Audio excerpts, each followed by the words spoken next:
Not all Japanese SUVs are created equal in 2025. While brands like Toyota, Honda, Mazda, Subaru, Nissan, and Mitsubishi built legendary reputations for reliability, some current offerings are absolute winners while others are complete disasters. After analyzing reliability data, owner reviews, and real-world performance from thousands of owners, I'm exposing the 3 best Japanese SUVs you should buy and the 3 you must avoid. This could save you from a $40,000 mistake, so let's dive straight in. The 3 best Japanese SUVs to buy in 2025. 1. Honda Pilot. The new 3.5-liter V6 engine produces 285 horsepower and 262 lb-ft of torque. While these numbers might not sound earth-shattering, this naturally aspirated power plant delivers Honda's legendary reliability DNA. This isn't some turbocharged complexity waiting to drain your wallet at 80,000 miles. It's proven engineering that'll run for 300,000 miles with proper maintenance. The 10-speed automatic transmission has finally matured after early teething problems. Shifts are now smooth and predictable, whether you're merging onto highways or navigating school pickup lines. Fuel economy sits at a respectable 20 city and 27 highway with front-wheel drive. Impressive for a 3-row SUV that actually fits real humans in all rows. Space management is where the Pilot absolutely destroys competitors. The second row offers genuine adult comfort, not the punishment seating found in most 3-row SUVs. Even the third row is usable for teenagers or adults on shorter trips. Honda achieved this without making the Pilot ridiculously oversized, so you can still park in normal spaces. Interior quality has taken a massive leap forward. Gone are the cheap plastics and bargain basement materials that made previous Pilots feel like expensive minivans. The dashboard layout is intuitive, the infotainment system works without frustration, and build quality feels solid throughout.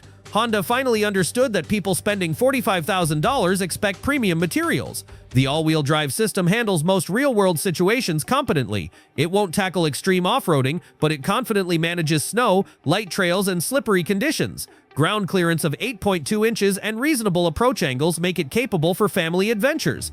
Reliability data for the new generation is still emerging, but Honda's track record speaks volumes. Previous Pilot transmission issues were resolved, and overall reliability remained above average. Honda's extensive dealer network and 60,000-mile powertrain warranty provide additional peace of mind. Resale value is another Pilot strength. Honda SUVs hold value exceptionally well, protecting your investment. While you'll pay more upfront than some competitors, you'll recover more at resale time. The driving experience balances comfort and capability perfectly. Steering is responsive without being twitchy. Ride quality absorbs road imperfections without floating, and road noise is well controlled.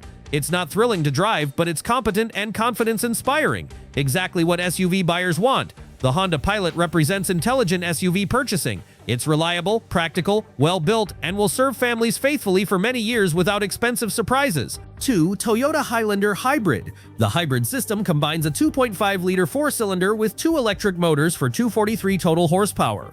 This might sound modest, but electric motors provide instant torque from 0 RPM, making the Highlander Hybrid feel more responsive in daily driving than many higher horsepower SUVs. Fuel economy is where this SUV destroys competition. EPA ratings of 36 mph city and 35 mph highway are genuinely achievable in real-world conditions. Careful drivers regularly achieve 38 to 40 mph. When gas prices spike, you'll laugh while other SUV owners cry at the pump. 5-year fuel savings alone can offset the hybrid premium. Toyota's hybrid system is bulletproof reliable. 2 decades of Prius development prove this technology works. The battery carries an 8-year, 10,000-mile warranty, and Toyota hybrids routinely exceed 200,000 miles without major hybrid system issues. Regenerative braking extends brake pad life significantly, reducing maintenance costs. The eCVT transmission differs fundamentally from problematic belt-driven CVTs. It uses planetary gears instead of belts, making it mechanically simpler and more reliable. It provides smooth acceleration without the rubber band effect plaguing conventional CVTs. Interior space management showcases Toyota's experience. The Highlander Hybrid doesn't sacrifice passenger space for the battery pack. Second-row legroom is generous, with sliding and reclining seats for comfort. The third row remains compact but usable for children and shorter adults. Materials quality has improved significantly. Soft touch surfaces appear in key areas. Dashboard design is clean and functional, and build quality feels solid. The infotainment system includes wireless Apple CarPlay and Android Auto with a reasonably intuitive interface. Standard all-wheel drive provides major value. Many competitors charge extra for AWD, but it's included with every Highlander hybrid. The system sends up to 50% of power rearward when needed, with multiple drive modes for different conditions. Ground clearance of 8.4 inches handles light off-roading and snow driving. The driving experience prioritizes comfort and efficiency over excitement. Ride quality is smooth and composed, road noise is well controlled, and handling is predictable. The hybrid system operates seamlessly, switching between power sources without drama. Cargo capacity offers 16 cubic feet behind the third row and 84.3 cubic feet with rear rows folded. The hybrid battery doesn't significantly impact space, demonstrating impressive engineering. The power liftgate is standard with underfloor storage and tie-down points. Reliability is the Highlander hybrid's strongest selling point. Toyota's reputation for building vehicles that run forever isn't marketing hype, it's backed by decades of real-world data. The Highlander consistently ranks above average in reliability studies. Resale value is exceptional. Toyota hybrids retain value better than virtually any vehicle category. The combination of efficiency, reliability, and brand reputation means your investment stays protected. The Toyota Highlander hybrid represents the sweet spot of practical SUV ownership. It's efficient enough for affordable daily commuting, reliable enough for long road trips, and spacious enough for growing families. 3. Mazda CX90. Design language immediately sets the CX90 apart. Mazda's Kodo philosophy has evolved into something truly stunning. Proportions are elegant, lines flow naturally, and overall presence is sophisticated without ostentation. Inside, the cabin feels more luxurious than mainstream, with genuine wood trim, Nappa leather seating, and attention to detail rivaling German luxury brands. The driving experience showcases Mazda's engineering philosophy. While most three-row SUVs feel like appliances, the CX90 responds to driver input enthusiastically. Steering is precise and communicative, suspension tuning balances comfort and control excellently, and overall dynamics feel more like a large sedan than traditional SUV. You might actually enjoy driving this vehicle. Mazda's iActive all-wheel drive system is standard and sophisticated. It predicts traction needs based on steering angle, throttle position, and environmental conditions, preemptively sending power where needed. Multiple drive modes include off-road settings that adjust throttle response, transmission mapping, and traction control. Interior packaging showcases Mazda's attention to human ergonomics. The second row offers generous space and comfort, with available captain's chairs including heating and ventilation. The third row is more usable than expected, though still best for children or shorter adults. Dashboard design prioritizes the driver with a purposeful, engaging cockpit feel. Technology integration feels natural. The infotainment system combines touchscreen and rotary dial control, working well once you adapt. Wireless Apple CarPlay and Android Auto are standard, and the 12-speaker Bose audio system delivers excellent sound quality. The gauge cluster includes a heads-up display projecting key information onto the windshield. The mild hybrid system enhances rather than dominates the driving experience. The 24-volt system provides additional torque during acceleration and enables engine-off coasting for improved efficiency. Integration is seamless. You experience efficiency benefits without system intrusion. EPA ratings of 23 city and 28 highway are respectable for this class. The plug-in hybrid variant adds meaningful capability. The 17.8 kWh battery provides real electric-only range for daily commuting, operating in electric mode up to 62 mAh. For families with predictable commuting patterns, this could eliminate gasoline consumption for daily driving while maintaining long-distance capability. Build quality reflects Mazda's craftsmanship commitment. Panel gaps are tight, materials feel substantial, and assembly quality rivals luxury brands. Manufacturing processes emphasize precision and attention to detail, resulting in vehicles feeling more expensive than their price points. The CX90 represents Mazda's evolution from niche enthusiast brand to legitimate mainstream competitor. It offers design sophistication and driving engagement Mazda is known for, while delivering modern family practicality and efficiency. The 3 worst Japanese SUVs to avoid in 2025. 1. Nissan Pathfinder. The most glaring issue is Nissan's stubborn commitment to CVT transmissions across their lineup, and the Pathfinder suffers from one of the worst implementations. This CVT is plagued by reliability issues spawning class action lawsuits and extended warranty programs. Owners report transmission failures as early as 60,000 miles, with replacement costs often exceeding $5,000. Even when functioning, the CVT creates a miserable driving experience. The transmission produces constant drone under acceleration, with engine RPM staying artificially high, while the vehicle slowly gains speed. This rubber band effect is particularly pronounced during highway merging or hill climbing, creating powerlessness that's both annoying and potentially dangerous. The 3.5-liter V6 produces 284 horsepower, adequate on paper, but power delivery feels neutered by the CVT.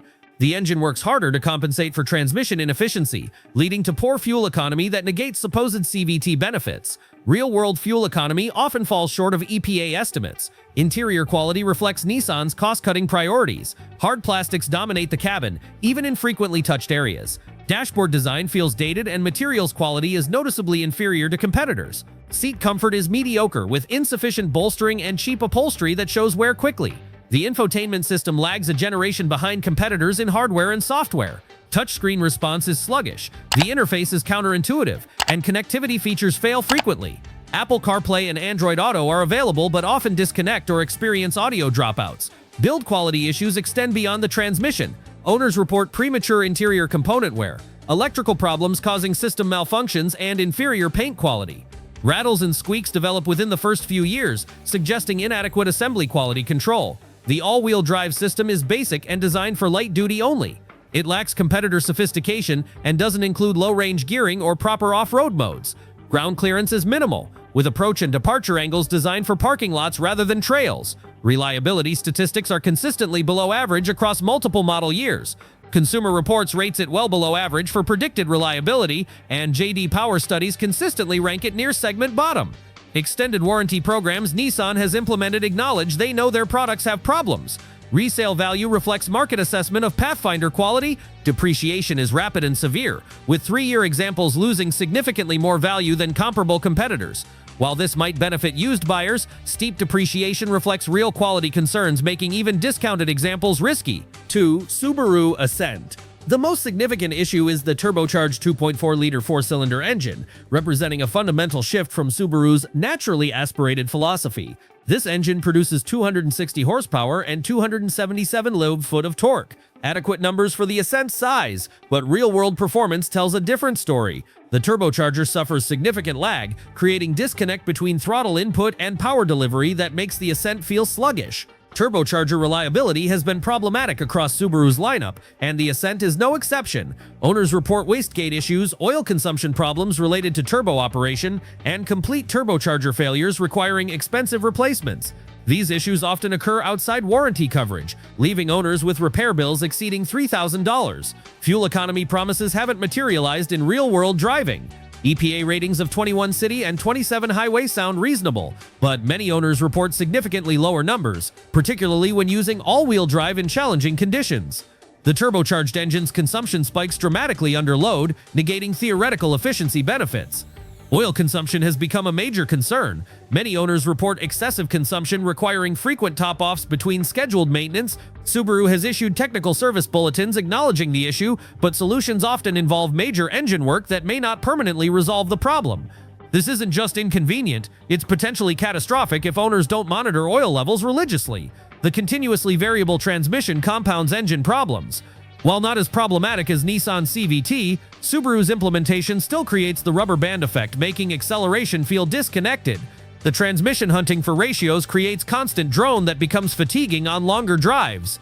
Interior quality reflects cost-cutting, undermining Subaru's value proposition. Hard plastics dominate the cabin, and materials quality feels appropriate for vehicles costing $10,000 less. Seat comfort is mediocre, with insufficient cushioning and support for longer drives. The third row is particularly compromised, suitable only for children or very short adults. The infotainment system ranks among the segment's worst. The touchscreen is laggy and unresponsive, the interface is counterintuitive, and basic functions require multiple menu layers. Apple CarPlay and Android Auto help somewhat, but even these features often disconnect or experience audio issues. Build quality issues extend throughout the vehicle. Owners report premature interior trim wear, electrical problems causing system malfunctions, and paint quality noticeably inferior to competitors. Rattles and squeaks develop early in ownership, suggesting inadequate quality control. The all-wheel drive system, traditionally a Subaru strength, feels compromised in the Ascent. The system lacks sophisticated torque vectoring and doesn't include meaningful off-road capability. Ground clearance is adequate at 8.7 inches, but approach and departure angles are designed for mild conditions. Perhaps most disappointing is how the Ascent compromises Subaru's traditional strength without delivering corresponding benefits. The all-wheel drive system isn't as capable as previous Subaru vehicles. The turbocharged engine lacks naturally aspirated reliability, and the overall package feels less refined than similarly priced competitors. 3. Mitsubishi Outlander. The fundamental problem starts with the powertrain. The base 2.5-liter four-cylinder produces just 181 horsepower, woefully inadequate for a vehicle weighing over 3,600 pounds. Power delivery feels strained in normal conditions, and attempting highway merging or hill climbing reveals how overwhelmed this engine becomes. The CVT exacerbates these issues, creating rubber band effect that makes acceleration feel even more sluggish. When equipped with all-wheel drive, the situation worsens. Additional weight and drivetrain losses further reduce already inadequate performance, while fuel economy suffers significantly. EPA ratings of 24 city and 30 highway with front drive drop to 22 city and 28 highway with AWD. Numbers many owners report are optimistic. The CVT itself has proven problematic across Mitsubishi's lineup. Owners report shuddering, hesitation, and premature failures requiring expensive replacements, often outside warranty coverage. The transmission's programming maximizes fuel economy at drivability's expense, resulting in sluggish throttle response and constant droning noise. Interior quality reflects Mitsubishi's bottom barrel market positioning. Hard plastics dominate every surface, feeling cheap and insubstantial. Dashboard design looks dated compared to competitors, with infotainment appearing sourced from the previous decade. Seat comfort is poor, with insufficient padding becoming uncomfortable on drives longer than 30 minutes. The infotainment technology is embarrassingly outdated. Touchscreen response is sluggish, graphics look pixelated, and basic functions require navigating multiple menu layers. Apple CarPlay and Android Auto are available on higher trims, but even these modern features feel slow and occasionally disconnect. Build quality issues are pervasive throughout the Outlander lineup. Owners frequently report premature interior component wear, electrical problems causing intermittent system malfunctions, and exterior fit and finish noticeably inferior to competitive vehicles. Panel gaps are inconsistent, paint quality is poor, and chrome trim often begins peeling within the first years. The all-wheel drive system is rudimentary compared to competitors. The system lacks sophisticated torque vectoring or multiple drive modes, clearly designed for light-duty applications. Ground clearance is minimal, and the Outlander lacks approach and departure angles for even mild off-road use. Reliability statistics are consistently poor across multiple model years and independent studies. Consumer Reports rates it well below average for predicted reliability, and J.D. Power studies consistently rank it near compact SUV segment bottom. The number of recalls and technical service bulletins suggest ongoing quality control issues that haven't been adequately addressed. Perhaps most concerning is Mitsubishi's apparent lack of investment in improving the Outlander. While competitors have evolved offerings with better engines, improved technology, and higher quality interiors, the Outlander has remained largely stagnant. Minor updates have failed to address fundamental issues, making it uncompetitive. The Japanese SUV landscape in 2025 tells a tale of two philosophies. The winners, Honda Pilot, Toyota Highlander Hybrid, and Mazda CX90, prove Japanese manufacturers can still build world-class SUVs when prioritizing engineering excellence over cost-cutting. These vehicles offer the reliability, efficiency, and build quality that built Japan's automotive reputation. Our three worst picks represent everything that can go wrong when manufacturers lose their way. Cost-cutting, poor engineering decisions, and corporate complacency can destroy decades of reputation in just a few model cycles. For potential SUV buyers in 2025, the message is clear: choose wisely. The Japanese market offers both exceptional values and expensive mistakes, sometimes from the same manufacturer. Do your research. Prioritize long-term reliability over short-term incentives, and remember that the cheapest option up front is rarely the most economical long-term. Whether you choose one of our recommended winners or look elsewhere, make informed decisions based on real-world reliability data, not marketing promises or dealer incentives. Your future self will thank you for choosing wisely, and your wallet will appreciate avoiding the costly mistakes we've highlighted today.